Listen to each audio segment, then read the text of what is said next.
আমাদের দাবিটা আরেকবার আমরা এখানে এলাকাবাসী, আমরা বেদগাড়ি 13 নম্বর ওয়ার্ডের লোকজন, এই বাইপাসের লোকজন যারা আছে, আমাদের এলাকার সম্বন্ধে সুনাম আছে। আমরা কারো কষ্ট দিতে চাই না, বরং এখানে যত অ্যাক্সিডেন্ট হয় আমরা আমাদের নিজেদের দায়িত্ব নিয়ে তাদের পাশে দাঁড়াই এবং তাদের জানমালের যতটুকু নিরাপত্তা দেওয়া দরকার আমরা সেটা দিয়ে তাদেরকে সহযোগিতা করি। বিগত আওয়ামী লীগের সরকার আমলে এখানে যখন রাস্তাটা হয়েছে, হওয়ার সময় এখানে এটা একটা ক্রসিং, এটা একটা সংযোগ সড়ক আছে এখানে, এই রাস্তা দিয়ে যে রমন সাহেবের বাড়ি যেতে হয়, সেটা তো একটা বিষয় আছেই। ওনারা প্রতিহিংসামূলক ভাবে হোক বা ইঞ্জিনিয়ারিং ভুলের কারণে হোক, এখানে রাস্তাটার কোনো সুপরিকল্পিত ব্যবস্থা ওনারা করে দিয়ে যায়নি। তার ফলে এখানে আল্লাহ 30টা দিন অ্যাক্সিডেন্ট হচ্ছে, 30টা দিন অ্যাক্সিডেন্ট হচ্ছে, হয় রাতে হচ্ছে, 9 দিনে হচ্ছে। কেউ না কেউ এখানে মারা যাচ্ছে, কেউ না কেউ এখানে পঙ্গু হচ্ছে। আমরা এগুলো দেখতে দেখতে বিরক্ত হয়ে গেছি। আমরা কত সহ্য করি। গত বৃহস্পতিবার দিন এখানে মেডিকেল থেকে লোকজন আসছে, চিকিৎসা নিয়ে বাড়ি যাচ্ছে, যাওয়ার পথে এখানে একটা অ্যাক্সিডেন্ট হয়েছে। আমরা তাদের আবার ধরে নিয়ে আবার মেডিকেল পাঠাচ্ছি। কতটুকু মর্মান্তিক ঘটনা! এটা তো গত বৃহস্পতিবার কথা বললাম, এর আগেও প্রায় প্রতিদিনই এখানে অ্যাক্সিডেন্ট হচ্ছে। এখানে কোনো স্পিড ব্রেকারের ব্যবস্থা নাই, এখানে কোনো জেব্রা ক্রসিং এর ব্যবস্থা নাই, এখানে কোনো ট্রাফিকের ব্যবস্থা নাই। এখানে যখন গাড়িগুলো ক্রস হয়ে আসে, তারা তো পুরোটাই অনিয়ন্ত্রিত ভাবে আসে, যানটা হাতে নিয়ে আসে, যার ফলে এই অতিরিক্ত গতির যে গাড়িগুলো আসে সাইড থেকে, এগুলো এসে করে কি এই সিএনজিরে আঘাত করতেছে, নাহলে অটোকে আঘাত করতেছে, অঝরে প্রাণ ঝরতেছে এখানে। তো আমরা কি এটার জন্য কোনো সুষ্ঠু সুরা পেতে পারি না? আমাদের দাবি থাকতে পারে, আছে কেন আমাদের এখানে একটা সুষ্ঠু পরিকল্পিত ভাবে রাস্তা ব্যবস্থা ওনারা করবে না? এদের কিসের সমস্যা? এটা তো আজকে হচ্ছে না, এটা প্রায় গত 1-1.5 বছর ধরে এখানে অ্যাক্সিডেন্ট হচ্ছে। কেন আপনারা ব্যবস্থা নিচ্ছেন না? এখানে কেন প্রশাসন নীরব? এখানে কেন সড়ক প্রশাসনের লোক নীরব? আমরা তো এটা বুঝতেছি না। আমরা এখানে কত জান দিব, কত রক্ত দিব, বলেন তো? আমরা এটার একটা সুষ্ঠু শুরু আজকে চাই। এখানে আপনাদের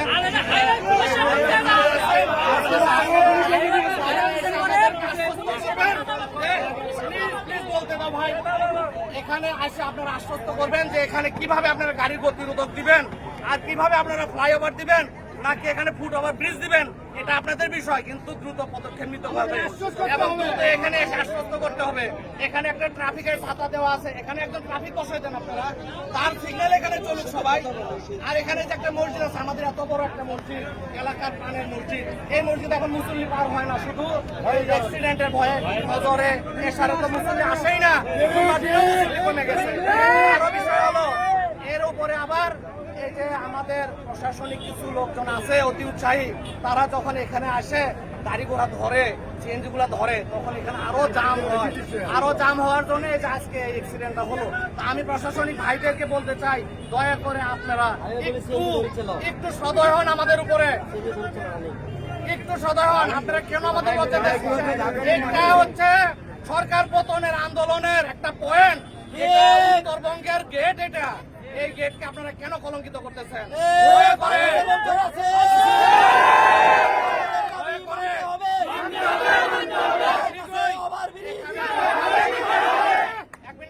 আমি সংক্ষিপ্তভাবে বলতে চাই আরেকটা কথা, এখানে আমাদের রোডসে যারা আছেন দয়া করে এখনো আসেন, দয়া করে প্রশাসনের লোকজন দয়া করে এখনো আসেন, আসে আমাদেরকে এইটুকু আশ্বস্ত করেন যে আগামী 1 সপ্তাহের মধ্যে এখানে দ্রুত ব্যবস্থা নেওয়া হবে। আমরা অ্যাক্সিডেন্ট দেখতে চাই না, আমরা চাই না যে এখানে আর কোনো প্রাণ শুরু। আপনারা কেউ একজন ব্যবস্থা নেন, কেউ একজন আশ্বস্ত করেন, আমরা রাস্তা ক্লিয়ার করে দিচ্ছি। ভাই, একটা ছেলে মেলে কোনো গাড়িতে একটা টোকা দেয়নি, আমরা সেই সব জাতিরই লোক, আমরা সেই সব এলাকার লোক। ভাই, আমাদের প্রতি আপনারা একটু সদয় হন, আমরা শুধু এইটুকু চাই, এর বাইরে আর কিছু চাই না। আমাদের এখানে আমাদের ভাই আছে, তো আপনারা আমাদেরকে কোনোভাবে আশ্বস্ত করতে পারবেন কিনা, বা আপনারা কি সড়কের কোন লোকজনের কাছে কথা বলে দিতে পারবেন কিনা? দয়া করে একটা ব্যবস্থা নেন, আমরা রাস্তা ছেড়ে দেব। আমাদের দাবি, আমাদের দাবি, আমাদের দাবি, আমাদের দাবি, মেনে নাও, মেনে নাও।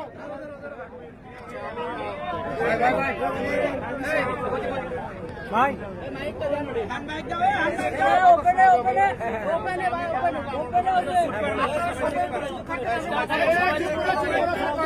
শোনো, আমাদের একজন বড় ভাই এখানে দুটা কথা বলবে, দয়া করে কেউ কথা বলবে না প্লিজ। আমি জানি প্রত্যেকটা সড়ক দুর্ঘটনায় খুব মর্মান্তিক এবং এটা আসলে মেনে নেওয়ার মতো নয়। তারপর আমাদের আসলে সড়ক প্রতিনিয়ত আমাদের দুর্ঘটনা হয়, কিন্তু অনেক সময় চালকের কারণে থাকে, আরো অনেক বিষয় থাকে। আর এখানে মোবাইলটা দেন। এটা মাইক না, এটা দিয়ে শোনা যাবে না।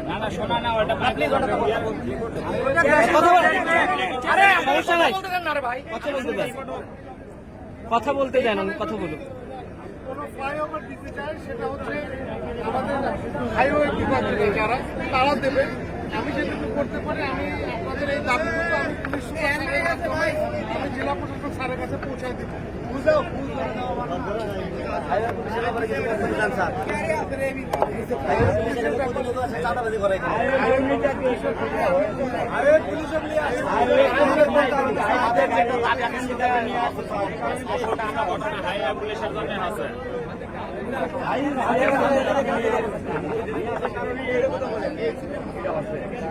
হ্যাঁ, আচ্ছা, আমি সবার দৃষ্টি আকর্ষণ করছি।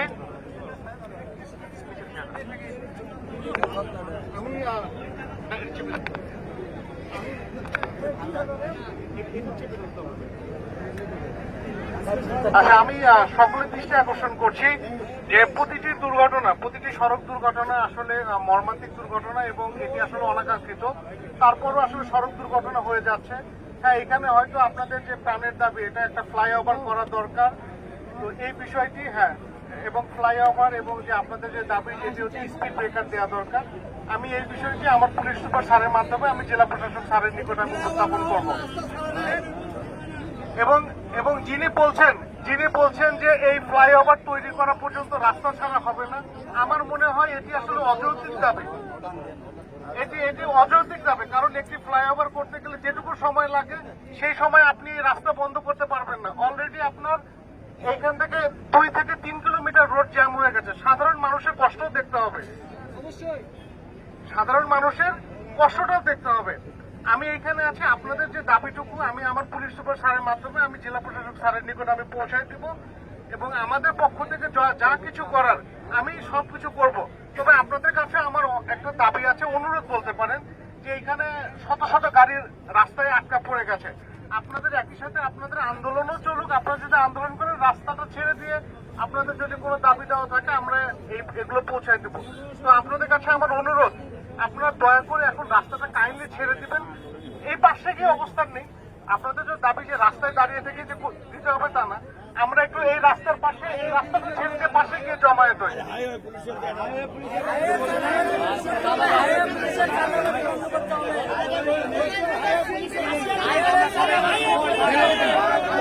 চুপ করি ভাই, আমরা সবাই একটু চুপ করি, প্লিজ প্লিজ ভাই, সবাই একটু দাঁড়ান ভাই।